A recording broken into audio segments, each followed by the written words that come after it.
2025 서울 부동산 전망 시작하도록 하겠습니다. 하기에 앞서 부동산 시장 복귀부터 할게요. 서울 부동산 지금까지 하락한 사례를 보면은 1991년 3년 장기간 하락을 했죠. 1기 신도시 전국 200만 호 집중적으로 퍼부었습니다. 하락했습니다. 또 97년 IMF 외부 충격이 왔죠. 금리가 치솟고 정말 크게 하락했습니다. 또 2009년 최근 하락장, 이때는 리먼 외부 충격이 있었습니다. 그때는 지방은 오르고 서울만 하락을 했습니다. 그리고 2022년 완전 최근이죠. 금리가 급격하게 치솟으면서 전국이 다 하락을 했습니다. 근데 정리를 하면 이거예요. 부동산 하락의 조건은 외부 충격 그리고 공급입니다. 이 두 가지 외에는 없어요. 지금까지 우리나라 부동산 시장 하락의 역사를 보면은 외부 충격, 공급이에요. 이 두 가지 외에는 없습니다. 여러분들 이거는 알고 넘어가야 돼요. 그런데 잘 생각을 해보면 이 세 번째가 굉장히 찜찜해, 깨름칙해요. 왜냐하면 보세요. 외부 충격인데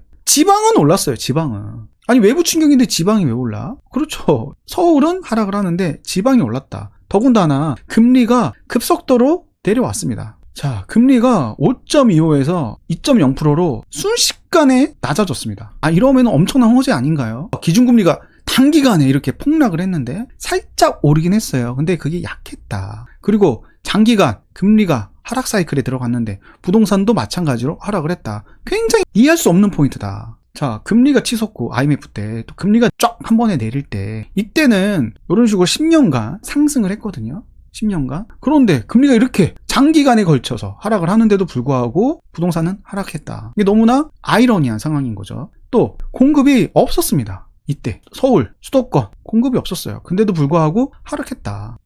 하락했다. 정리하면 이거예요. 2009년부터 2013년 수도권이 하락을 했는데 이때 하락한 시기가 금리가 안정됐고 공급도 부족했다. 근데 장기 하락했다. 이거 정말 납득하기 어려운 상황이었다. 그래서 하락을 주장하시는 분들이 이런 이야기를 하는 거야. 야, 공급이랑 부동산 가격이랑 무관하다. 야, 지난 하락장 봐봐라. 2009년부터 2013년 하락을 했는데 그때 공급이 없었다. 그래서 앞으로 공급이 없다고 해도 그게 상승할 근거는 아니다. 하락할 수 있다. 이렇게 이야기를 하면서 지금 고평가다. 고평가. 다리 차면 길고 산이 높으면 골은 깊다. 고평가다. 하락할 수밖에 없다. 이렇게 주장들을 많이 하십니다. 많이 보셨을 거예요. 그런데 고평가라는 게 이게 해석하기가 되게 애매한 부분이 있어요. 코스닥을 보십시오. 같은 스닥인데. 아니 30년간 코스닥이 제자리예요. 에? 이때 사야 돼? 이때 나스닥이랑 가격 벌어졌을 때 이때 사야 돼? 아니 이때 사야 돼? 이때 사야 돼? 언제 사야 돼? 점점 계속 벌어지는데 이때 전평가라고 샀는데 계속적으로 가난해지는 거야. 제가 드리고 싶은 말씀은 이거예요. 고평가 하락 이렇게 이어지지 않는다. 이거는 밸류 트랩입니다. 투자자들이 흔히 하는 실수. 비싸다고 해서 하락할 근거가 아니고 싸다고 해서 저평가라고 해서 상승할 근거가 아닌 겁니다. 이거는 정말 중요한 포인트예요. 네. 2009년부터 2013년 하락장을 돌이켜보면 여러 가지 하락할 근거들이 있었습니다. 본격적인 공공기관이 서울에서 지방으로 이전이 됐던 시기예요. 또 강남 방가 보금자리가 있었습니다. 이것 때문에 하락했다라고 주장들을 많이 하시죠. 근데 지금 로또 청약 있잖아. 거의 10억 이런 로또들이 있는데 사람들이 안 사고 그 주택만 기다립니까? 아니잖아요. 또 서울 뉴타운에 누적된 공급, 장기간에 걸쳐서 누적된 공급이 있었다. 또 낮은 전세가율로 인해서 전세 수요로 전환이 됐다. 마침 전세 대출이 굉장히 확대가 됐어요. 네, 2008년에는 1억에서 2억으로 확대, 2013년에는 3억으로 확대, 2015년에는 전세 대출이 5억까지 확대가 됐습니다. 그러니까 매매하지 말고 전세도 싼데 전세 대출도 잘해 준다는데 전세로 가자. 전세로. 이러한 원인들이 있지만 그래도 깨름칙하다는 거야. 이게 그거야. 강력한 한방은 아니에요. 하락하기 위한 잽 같아 잽. 뭔가 스트레이트 이런 느낌은 아니라는 거죠. 제가 생각했을 때 하락했던 주요 원인 중에 하나가 지방 살리기 정책을 했습니다. MB 때. 취득세 무려 50% 감면을 해줬고요. 미분양 주택을 사면 LTV 10% 상향 대출을 풀어준 거죠. 또 미분양 주택 취득하면 양도세까지 면제를 해줬습니다. 대놓고 지방을 사라고 했던 거야. 예, 대놓고 취득세 막 깎아주고 양도세 깎아주고 대출해주고 막. 네, 그러니까 사람들이 지방에 많이 투자했습니다. 유동성이 분산이 됐어요. 그러다 보니까 심지어 대구가 서울을 앞지른 적도 있었어요. 이렇게. 예, 대구가 앞지른 적도 있었어요. 10년 전. 그 당시 대구 범어 SK뷰가 공덕 삼성 레미안보다 무려 1억 3천이나 더 비쌌습니다. 아니 아무리 그래도 참 믿기지 않는 그런 상황이었다. 당시 분위기는 이랬어요. 야, 서울 한 채 사느니 지방 5채 사고 말지. 이때는 분위기가 이랬어요, 진짜. 2015년, 2016년까지도. 정말. 제가 2012년도 신혼집을 처음으로 구했는데, 그 당시에 매매가 1억 3천이었거든요. 근데 저는 1억 2천에 들어갔습니다. 수리가 안 됐어. 이것도 겨우겨우 구했습니다. 아, 정말 이때 샀어야 되는데, 그죠? 이때 샀어야 되는데, 정말 이게 말이 안 되지 않나요, 이게? 지방이 더 비싸고. 수도권은 그 누구도 매매하려고 하지 않고, 전세는 정말 씨가 마른, 이 말도 안 되는, 지금으로선 이해하기 힘든, 그때 그 상황. 지방 살리기 정책을 했는데, 아니, 아무리 그래도 참 믿기지 않는 그런 상황이었다. 저는 그래요. 저는 이 원인을 이렇게 해석을 합니다. 이렇게 말씀하시는 분들 아마 없을 거라 생각을 합니다. 이때 분위기, 여러분들 잘 한번 생각을 해봐요. 이때 다들 집 안 사고 전세만 쳐졌다니까요. 이게 그냥 당연한 분위기였어. 심지어 금리도 계속 낮아지고 있었어. 이런 분위기를 부채질했던 거는 낙곰수 그리고 경제방송 나는 꼽사리다 역할이 저는 엄청나게 크게 영향이 있었다라고 생각합니다. 그 당시 전국을 휩쓸었어요. 전국을. 낙곰수 나는 꼽사리다가 완전 센세이션이었고 메가 트렌드였습니다. 경제 관련 게스트가 출연만 하면은 항상 하는 얘기가 있었죠. 항상 하는 이야기. 한국 부동산 대폭락한다. 일본 따라간다. 주담대 폭탄이다. 폭탄 돌리기에 속지 마라. 전세 대신 집을 사라는 토끼몰이에 당하지 마라. 집으로 돈 버는 시기는 끝났다. 기억나시죠? 예, 기억나시죠? 매일같이 진짜 이런 얘기만 나왔다니까요. 대한민국 전체가 다 세뇌될 정도로. 그때는 막 일본도 분위기가 안 좋았고 미국도 집값이 급락하는 시기였습니다. 그래서 일본이 이어서 미국까지 이러니까 부동산은 끝났다. 이런 공포 분위기가 대한민국을 막 압도를 했어요. 네. 근데 잘 봐봐요. 그때 지방은 상승했거든요. 근데 대중들은 잘 몰랐어. 지방이 막 대세 상승을 했어. 이거 보십시오. 대세 상승을 했다니까요, 그때. 지방이 다 오르고 서울은 이렇게 하락하고. 그때 그랬어요. 그러니까 하락 논리를 다 깨부수는 거예요. 부동산은 끝났다 하락 논리를 깨부수는 거예요. 그런데도 불구하고 사람들은 다 그 사람들의 스피커를 믿었다. 왜냐하면 지금처럼 정보가 다양하지도 않았고 정보 이동 속도도 빠르지 않았습니다. 지금은 뭐 많잖아. 단톡방도 있고 강의도 있고 블로그도 있고 유튜브도 있고 얼마나 많습니까? 그 당시에는 없었어요. 그냥 집 사면은 망한다. 이런 분위기만이 팽배했습니다. 그래서 저는 그래요. 서울이 더더더 하락했다. 필요 이상으로. 지방이 서울보다 더 많이 오를 정도로, 더 비쌀 정도로. 서울은 그 누구도 거들떠도 안 보고 전세가율이 70%, 80%, 심지어 100%가 돼도 안 사는 이상현상이 펼쳐졌다. 이것 때문에 지금 정보의 다양성으로 인해서 자정작용이 있습니다. 그렇게 극단적으로 가지는 않아요. 채널의 다양성으로 인해서. 당시에는 유튜브도 없었고, 그리고 낙곰수가 나왔을 때 그때 팟캐스트, 인터넷 라디오는 막 개화하던 시기였어요. 낙곰수를 견제할 채널 없었습니다. 정보에 완전히 단일화된 시대였어요. 그러니까 부동산은 무조건 일본 따라간다는 게 그 당시 완전한 메가트렌드. 그 누구도 반박 못해. 다 받아들였어. 그래서 저는 그래요. 수도권은 그것 때문에 심리를 필요 이상으로 얼어붙게 만들었다. 하락해서 그런 방송들이 나온 게 아니라 그런 방송들 때문에 부동산이 하락했다. 그런 방송들 때문에. 물론 앞서 말한 정말 많은 이유들도 있지만 뭐 다주택자 활성화 정책이라든지 뭐 보금자리 등등 정말 많은 정책들이 있었지만 결정적인 역할은 이런 방송이 주도를 했다. 그 결과 핵심지, 트리마제, 반포자이, 반래퍼 이런 데도 막 미분양이 났습니다. 여러분들 지금 생각해보면 참 시간을 정말 되돌리고 싶습니다. 진짜. 네, 반래퍼, 반포자이, 트리마제, 워너비 아파트들 다 미분양이었습니다. 야, 진짜 그랬다니까. 그 당시에 보십시오. 반포자이, 반래퍼, 그리고 동대문, 지금 L65가 대장인데 크레시트가 한동안 동대문 대장이었고, 또 마레프, 파크뷰자이, 가제율, 또 고레일, 이것뿐만이 아닙니다. 또 할인 분양도 있었어요. 왕십리, 텐질 같은 경우는 할인 분양을 했습니다. 4에서 15%, 대형은 15%까지 할인을 했어요. 뭐 이수일스테이트, 금호자이 뭐 등등등 해서 수도권도 할인 분양을 했습니다. 핵심지도 이런데 가양동, 뭐 종암동, 뭐 노원 이런 데들은 구축 그냥 무피였어요. 또 2014년 828 대책으로 다주택자는 취득세가 1%였습니다. 4%, 2%, 1%까지 낮춰졌어요. 와, 다시는 안 올 일생일대 절호의 기회였다. 정말 그립지 않습니까? 워렌 버핏은 정확히 2012년 2월에 이와 같이 말했습니다. 완전히 바닥이죠. 찐 바닥. 이때 지금 주택시장 굉장히 매력적인 상태입니다. 부동산 가격은 낮고 모기지 금리도 낮기 때문에 이는 우리 생애에서 다시 오지 않을 기회입니다. 저도 마찬가지로 동의합니다. 자, 복귀했고 2025 서울 부동산 전망에 대해서 말씀드리도록 하겠습니다.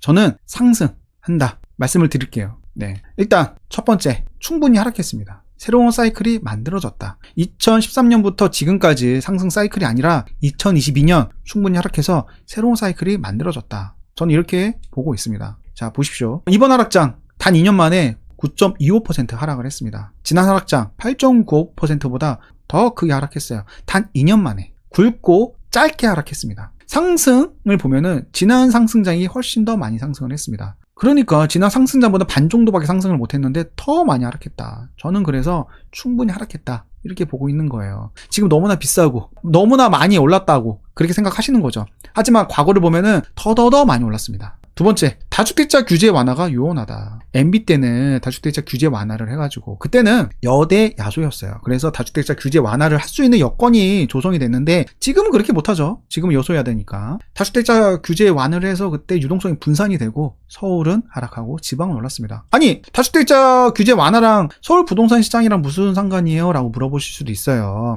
초보분들은 이렇게 물어볼 수 있잖아요. 잘 생각을 해보세요. 다주택자 규제를 해봐. 두 채, 세 채 못 갖게 해봐. 그럼 뭘 갖겠습니까? 서울 한 채 갖겠죠. 서울이 올라가는 거예요. 근데 여러 채 가질 수 있게 해봐. 뭘 가지겠습니까? 그러면 여러 채 갖는 거지, 당연히. 사람들도 똑같은 생각을 하니까 여기저기 막 올라갈 거 아니에요. 그러면 당연히 수익률이 지방이 높을 거 아니겠습니까? 그러면 다주택자 규제 완화를 하면 지방이 올라가는 거예요. 근데 지금은 다주택자 규제 완화 하겠습니까? 할 것 같으세요? 자, 2023년, 작년이죠. 작년은 세종, 대전이 서울보다 많이 올랐습니다. 훨씬 더 많이 올랐어요. 저는 그래서 세종이랑 대전을 샀어요. 작년 초에. 성과도 굉장히 좋았어요. 그리고 저는 전망을 했죠. 2023년 지방이 더 오른다. 맞춘 거죠? 그 당시 분위기를 잘 살펴보면 다주택자 규제 완화 기대감이 계속적으로 고조가 됐습니다. 보세요. 2022년 윤 대통령이 취임을 하고 곧바로 규제 완화를 하나둘 발표를 합니다. 지방 규제 완화를 하죠. 어디? 대구, 경산, 또 여순강 규제 지역을 해제를 했습니다. 야, 그래, 대구 가자 하면서 막 대구 짤 돌아다니고 대구행 막 이런 짤도 굉장히 많이 돌아다녔습니다. 어떤 단톡방을 보면은 막 실시간으로 막 계약됐다고 하는 그런 긴박한 상황. 또 막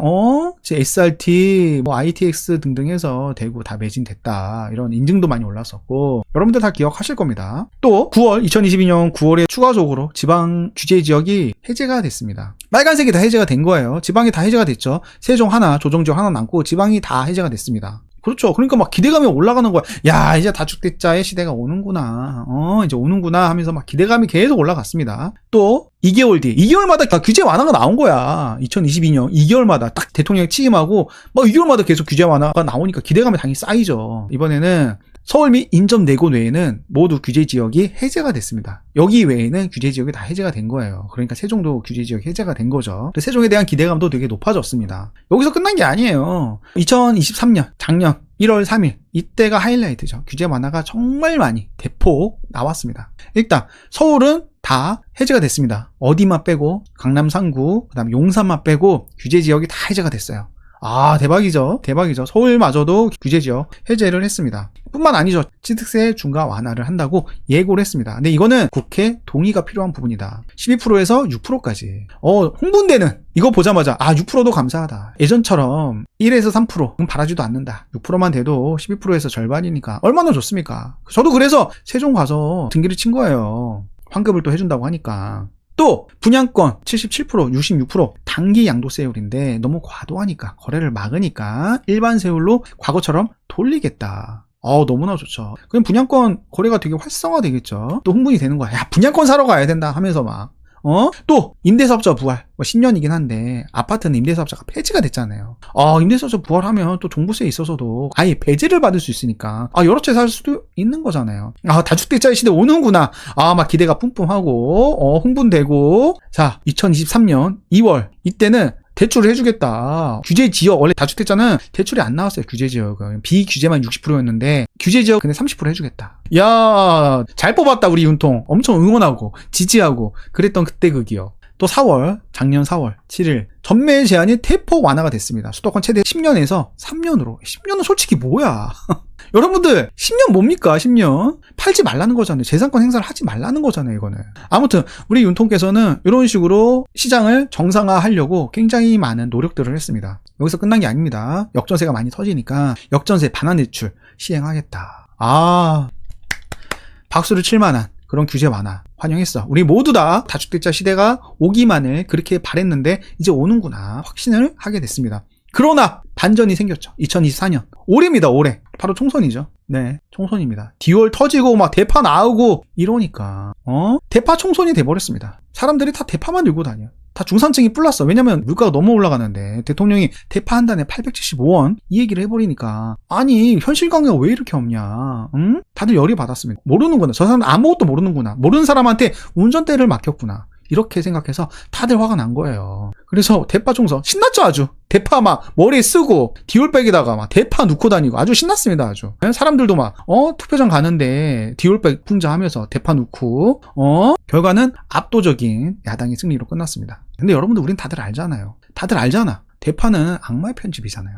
MBC가 악마의 편집을 했잖아. 디올은 정치적인 공작이잖아. 응? 모르는 분들도 많을 거야. 응? 말이 됩니까? 디올을 들고 와가지고 선물로 주는데 몰래 카메라로 찍어. 뇌물수수하는 거를 그 상황을 담으려고 그냥 주고 온 거야. 근데 그게 뇌물수수라고. 이게 정치적 공작이지 뭐겠습니까 이게. 또 대파는 악마의 편집이었습니다. 그 당시를 잘 보면은 이게 대파 한 단에 원래는 1,700원 정도 하고 근데 우리가 특별히 싸게 파는 거다. 875원에 대대적인 할인 행사를 하고 있다. 분명히 브리핑을 옆에서 다 듣고 있었습니다. 대통령도. 끄덕끄덕 하고 있고 원래는 2,500원이고 한창 비쌀 때는 3,900원까지 갔었다. 그래서 다 들으면 소통을 했어요. 대통령도. 그래서 본인도 알고 있다. 시장 많이 가니까. 그래서 지금 875원은 소비자들이 생각했을 때 합리적인 판단을 할 수준이다. 그런 식으로 이야기를 한 거야. 그런 식으로 라고 했는데 앞에 다 자르고 뒤에만 딱 갖다 붙인 거죠. 저도 이걸 처음 봤을 때는 저도 이거 악마의 편집에 당했다니까요. 저도 처음 봤을 때 와 이거 진짜 선동에서 넘어가는 거야. 근데 이거 정정 보도했습니까? 뭐 사과했어요? 그 어떤 것도 하지 않았습니다. 뭐 유튜버야 뭐야 이거. 이렇게 하면 안 되지.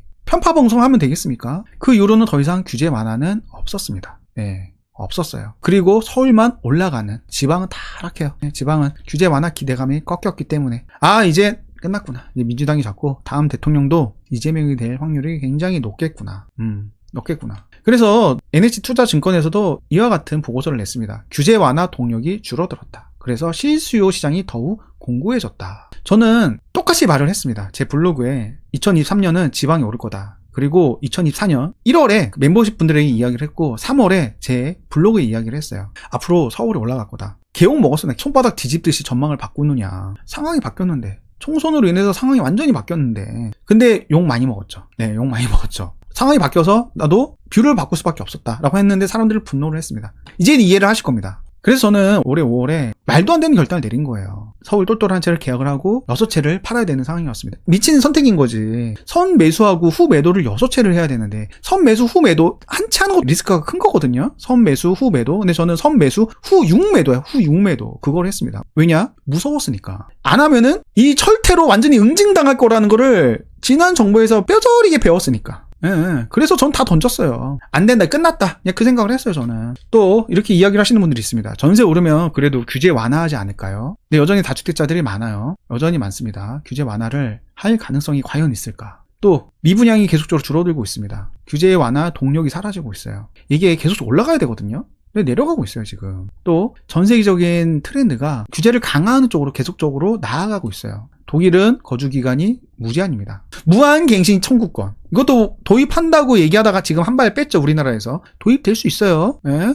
도입될 수 있어요. 지금은 탄핵 전국이라서 일단은 뺀 거예요. 프랑스도 사실상 무제한 거주입니다. 영국, 무제한 거주 추진하고 있습니다. 아니, 전 세계가 이래, 선진국이. 전 세계적인 트렌드예요. 그냥 다주택자를 규제하는 거는 전 세계적인 트렌드다. 규제는 계속적으로 강화될 수밖에 없어요. 여러분들 원래 임대차 보호법은 6개월이었어요. 그러다 1년이 되고 2년이 되고 지금 2+2가 된 거예요. 40년 동안 그렇게 계속적으로 강화가 됐습니다. 종부세도 계속적으로 강화가 됐어요. 세율 보십시오. 원래 중과라는 거 없었어요. 근데 중과라는 게 생겼잖아요. 취득세도 마찬가지죠. 4% 이상 넘어가지 않았어요. 근데 그게 지금 12%까지 올라왔다. 규제는 계속적으로 강화가 되면 됐지 완화되진 않습니다. 일시적으로 조금 완화가 될 수 있어도 강화되는 게 기본이다. 일시적으로는 완화될 수 있지만 더더더 강화되는 추세다. 이렇게 보시는 게 좋습니다. 여러분들 차기 대권 주자 압도적입니다. 네, 압도적이에요. 이재명 대표가 지금 압도적인 대선 주자예요. 네, 이건 현실은 인정해야 될 것 같습니다. 제가 최근에 영상에도 남겼는데 민주당 홈페이지 들어가 보세요. 여기에 강령 들어가 보시면 깜짝 놀랍니다. 조세 정의가 뭡니까? 이 몽둥이에요. 때려잡는 게 정의입니다. 네, 효율적 분배, 재정 민주주의를 구축, 돈 뿌리겠다는 거예요. 세수 기반 확충한다. 복지국가의 발전을 위해서. 투기 수요 억제한다. 실수요자 보호한다. 때리겠다는 거예요. 네, 다주택자들. 토지의 공공성, 국민 주거권 보장. 토지 공개념이죠. 토지는 개인의 것이 아니에요. 네, 공공의 것이다. 아, 참 모든 국민이 소득이나 재산과 관계없이 안정적인 주거 생활을 누릴 수 있는 주거 정책을 추진한다. 투기수요 억제 나왔죠. 네, 이렇게 생각을 하고 있어요. 네, 이런 생각을. 그럼 어떤 정책이 나오겠습니까? 뻔한 거 아니에요? 무제한 갱신권. 그래서 나오는 거예요. 이런 기반이 깔려 있으니까. 다주택자 활성화 꿈 깨세요. 네. 자, 다음 공급 멸종입니다. 일단 2026년에는 공급이 없습니다. 예정된 물량은 많아 보이긴 하죠. 근데 이거는 2028년 이후에 분산되는 공급이에요. 이게 2029년에 이렇게 한 번에 들어오는 게 아니에요. 2029년 이후로 나눠서 들어오는 거예요. 이런 물량은 지금까지 우리가 겪어본 적이 없어요. 네. 전쟁 이후 처음이에요. 2026년 물량은 전쟁 이후 처음이다. 아파트 시대가 도입되고 처음이다. 처음이에요. 근데 문제는 뭔지 아십니까? 더 문제는 빌라 공급도 멸종이에요. 빌라 공급. 지난 하락장에서는 아파트 공급은 없었던 건 맞아요. 근데 그때는 빌라 공급이 많았어요. 빌라 공급. 그때 MB가 도시형 생활주택 굉장히 규제 완화를 하고 활성화 정책을 해서 그때 도생이 굉장히 많이 들어왔어요. 그리고 또 박원순 서울시장이 재개발, 재건축을 다 해제를 하면서 그 자리에 또 빌라들이 많이 들어왔잖아요. 빌라들이. 또 그때 지금처럼 인플레이션이 막 이렇게 올라갔습니까? 아니에요. 인플레이션이 그때 물가도 굉장히 안정된 시기였고 중국이 막 부상하면서 중국이 세계 공장을 하면서 그때는 물가가 안정된 시기였어요. 그래서 공급이 굉장히 많았죠. 근데 지금은 공급이 없습니다. 그러니까 아파트 공급도 없고 빌라 공급도 없다 지금은. 지난 하락장에서는 빌라가 그래도 공급을 충족을 해줬어요. 좀 흡수를 해줬단 말이에요. 공급 부족을. 근데 지금은 없어요. 굉장히 무서운 포인트 아니겠습니까? 이런 적이 없다니까요. 또 3기 신도시 많이들 이야기를 하는데 3기 신도시 저는 하나도 무섭지 않아요. 하나도. 2기 신도시 때문에 집값이 하락했습니까? 2기 신도시가 들어와서 2기 신도시가 지금까지 들어오고 있는데 2007년부터 지금 20년 동안 아직 입주가 다 끝난 게 아니에요. 20년 동안 입주를 합니다. 2기 신도시. 계속적으로 분산이 되는데 공급 파괴력이 이게 있습니까? 공급 파괴력이 없다니까. 네.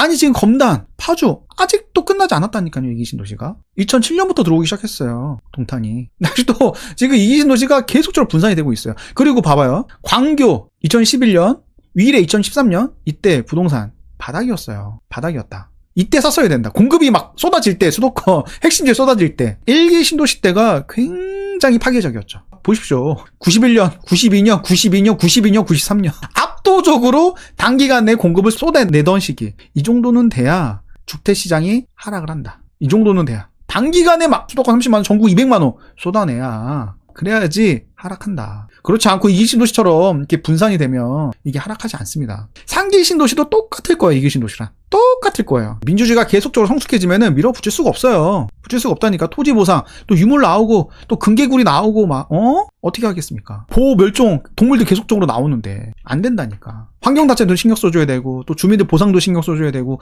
민주적인 절차를 다 하나하나 꼼꼼하게 절차를 다 따라야 되는데 이게 쉽지 않다니까요. 빨리 되는 게. 예전처럼 불도저로 밀 수가 없다니까요. 일본 이야기들을 많이 하죠. 일본처럼 우리도 장기 하락할 수 있다. 근데 일본은 되게 특수한 시장이었어요. 일본은 하락하는데도 불구하고 매년 100만 원 이상씩 무려 30년간 쏟아냈다. 상상도 못할 일이죠. 하락하는데도 매년 100만 원씩 쏟아냈다니까요. 일본은 지진이 잦잖아요. 그러니까 주택 수요가 꾸준해요. 주택이 계속적으로 부서지니까. 또 내진 설계가 계속적으로 좋아지니까 발전하니까 신규 주택 수요가 계속적으로 생길 수밖에 없는 구조입니다. 근데 우리는 안 그렇죠. 일본이랑 환경 자체가 다르죠. 그리고 만약에 신규 수요가 생긴다고 해도 우리는 아파트잖아. 3년 뒤, 4년 뒤 생기는데 일본은 아니죠. 단독주택이에요. 선호 주거를 보면. 그래서 바로바로 지을 수가 있어요. 우리는 사이클이 생길 수밖에 없다니까. 아파트를 좋아하니까. 또 대단지 아파트잖아. 여기는 맨션이죠. 한 동짜리 맨션이고 우리는 막 1000세대 이런 단지들 굉장히 오래 걸립니다. 공사기간 굉장히 오래 걸려요. 사이클이 생길 수밖에 없다. 자, 또 양극화 글로벌 트렌드입니다. 여러분들 이거 굉장히 중요한 말씀을 드릴 건데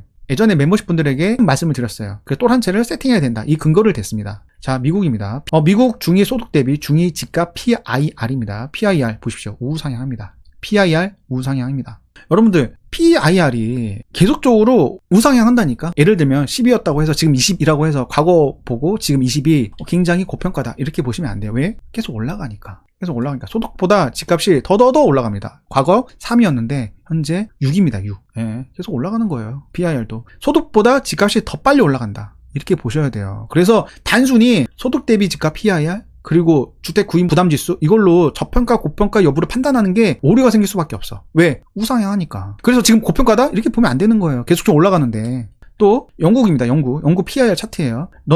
런던은 계속적으로 PI를 올라가고 전체적 영국은 완만하죠. 완만해요. 선호되는 주거 지역 런던 같은 경우 대도시는 PIR 우상향하는 걸 볼 수가 있죠. 그러니까 고평가라고 단순하게 판단하면 안 되는 거예요. 뿐만 아닙니다. 호주입니다. 시드니만 또 PIR이 계속적으로 우상향합니다. 다른 지역들은 안 그래요. 81년부터 최근까지 가면 갈수록 대도시랑 소도시랑 가격 격차는 계속 벌어집니다. 일본도 마찬가지죠. 일본도 도쿄만 올라가요. 우리나라가 집값 많이 올랐다라고 하는데 그렇지 않습니다. IMF가 발표한 지표를 보면은 우리나라는 2015년 대비 집값이 OECD 국가 중에서 뒤에서 한 5번째입니다. 뒤에서 5번째. 안 올랐어요. 다른 나라가 훨씬 더 많이 올랐습니다. 터키 보십시오. 터키 미쳤죠. 여기는 인플레이션이 난리가 났으니까 집값이 정말 많이 올랐습니다. 우리나라가 다른 나라 대비 안 오른 거예요. 안 올랐어, 우리나라가. 그리고 우리나라가 지금 양극화가 심하다 뭐다 하는데 그렇지 않습니다. 그렇지 않아요. 우리나라 여기 있습니다. 불평등 지수를 보면은 우리나라 굉장히 파라다이스고 양호해요. 보십시오. 아프리카는 뭐 미쳤죠. 여기는 불평등이. 아니면 뭐 미국도 굉장히 양극화가 크죠. 유럽도 그렇게 복지 정책을 쓰는 유럽도 우리나라보다 불평등 지수가 높습니다. 높아요. 근데 우리나라는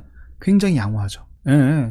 파라다이스라니까 이 정도면은. 그런데 앞으로는 전 세계 트렌드에 맞춰갈 수밖에 없다. 그게 거대한 흐름. 막을 수 없다, 이거는. 아까 보셨잖아요. PIR이 수도권이랑 그렇지 않은 곳이랑 계속적으로 벌어지는 거 보셨잖아요. 자, 학습효과. 2022년 보시면은 굉장히 크게 하락했죠. 2023년 마찬가지로 0 기준으로 해서 하락했습니다. 근데 지금 아직까지 하락하지 않았어요. 이게 뭐다? 9월에는 항상 고점 찍고 1월은 항상 바닥을 찍었는데 그럼 내년 1월도 바닥 아니야? 라는 학습효과 당연히 생길 수밖에 없다. 부동산 다 한번 전화 돌려보세요. 이러다 말겠지. 지금까지 계속 그래왔는데 내년에 다시 올라가겠죠. 이런 생각들이 다 깔려 있습니다. 하나같이 다 똑같이 이야기해. 정말로 다 똑같이 이야기해. 누구도 예외가 없습니다. 내년에 다시 좋아지겠죠. 항상 그래왔는데 정말 다 그렇게 이야기를 합니다. 이런 학습효과 되게 무서워요. 예. 자, 그리고 30대 인구가 증가하고 있습니다. 이게 무슨 말이야? 인구가 계속 줄어든다는데 30대 인구가 왜 늘어? 라고 할 수 있는데 30대 인구는 늘어나고 있어요. 자, 2차 베이비붐 세대가 64년, 74년생입니다. 그들이 91년, 97년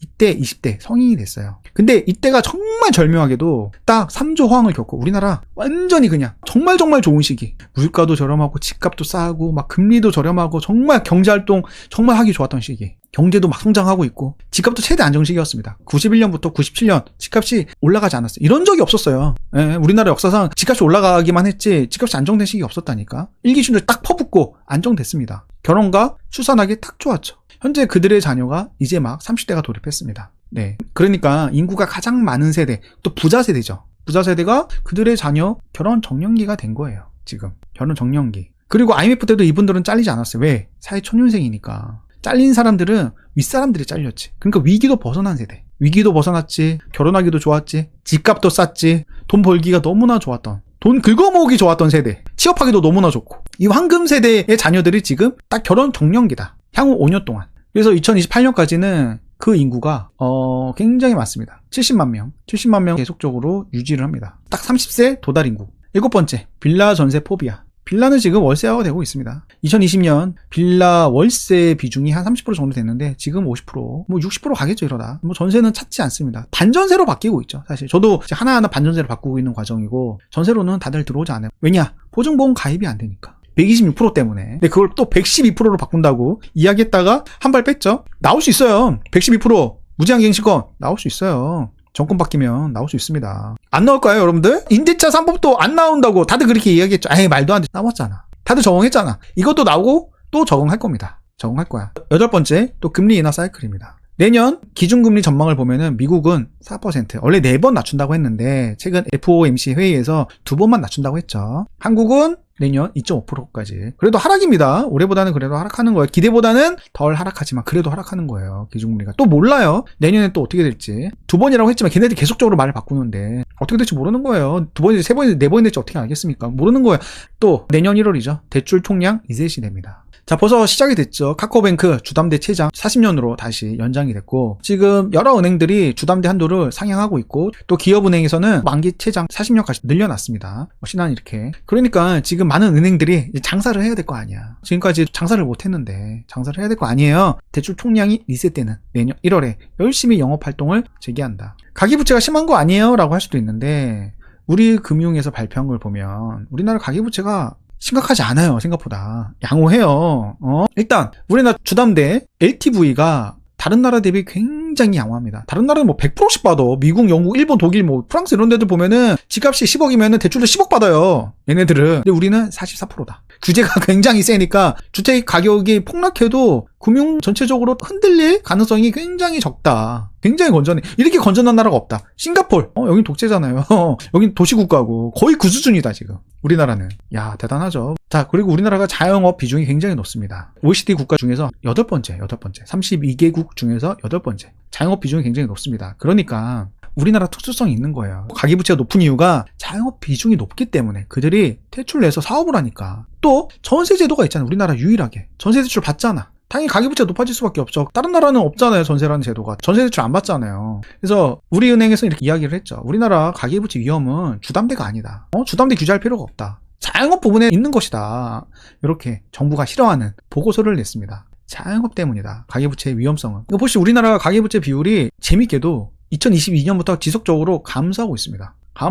이렇게 감소하고 있다니까? 이렇게 가계부채 비율이 GDP 대비 보십시오. 계속 감소하고 있는 거. 97에서 93, 92, 91 계속적으로 안정되고 있다. 근데 가계부채를 신경 쓰면서 대출 규제하는 게 이해가 안 된다는 거지. 이해가. 제가 그래서 말씀을 드린 거예요. 이거는 숫자 관리를 하는 거다. 지지율이 너무 낮아지니까 숫자 관리를 통해서 지지율을 올리려는 그런 방안이다. 자, 우리나라가 21년간 가계부채 연평균 증감률이 7%인데 올해 2024년 올해 전년 대비 가계부채 증감률이 고작 2% 정도입니다. 근데도 막 가계부채 심각하다고 막 잡아야 된다 그랬잖아요. 그래서 제가 이해가 안 된다라고 한 거예요. 아, 정부가 숫자 관리하려고 하는 거구나. 숫자 관리하면 우리 이렇게 잘했다. 가계부채 관리 잘했다.